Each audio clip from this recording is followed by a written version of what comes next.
নমস্কার, মোটা কাকির রান্নাঘরে আজকে আমি তৈরি করব কাঁচা আম পুদিনা পাতা দিয়ে আম পান্নার শরবত। তার জন্য লাগছে কাঁচা আম, ভাজা মশলার মধ্যে আছে শুকনো লঙ্কা, সাদা জিরে আর ধনে একটু গরম করে আমি গুঁড়ো করে নিয়েছি, আর এমনি নুন আর বিট নুন, চিনি আর পুদিনা পাতা। আমি আমটাকে আগে প্রথমে সিদ্ধ করে নেব।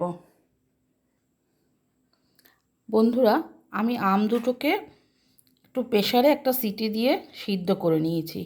এবার চোকলাটা ফেলে আমের পাল্পটা আমি বার করে নেব। বন্ধুরা, এই আমের পাল্পের সঙ্গে আমি পুদিনা পাতা,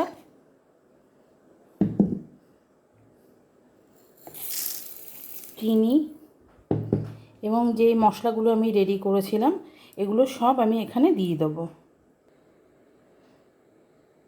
অল্প একটু জল আমি এর মধ্যে দিয়ে দেবো, অল্প পরিমাণ, বেশি না।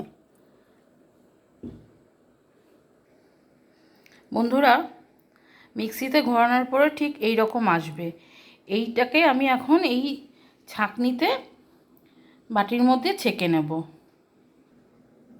বন্ধুরা, যখন হাতে আপনাদের সময় থাকবে তখন এই লিকুইডটা আপনি বেশি করে কাচের শিশিতে করে ফ্রিজে রেখে দিতে পারবেন।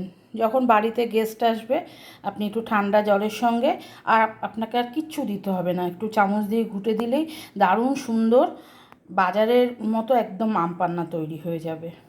আপনাকে আমি এটা রেডি করে দেখাচ্ছি।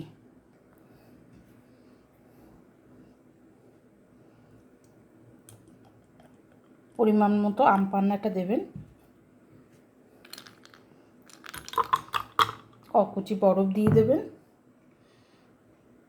যেরকম জল খান ফ্রিজের জলও দিতে পারেন, এমনি নর্মাল জলও দিতে পারেন।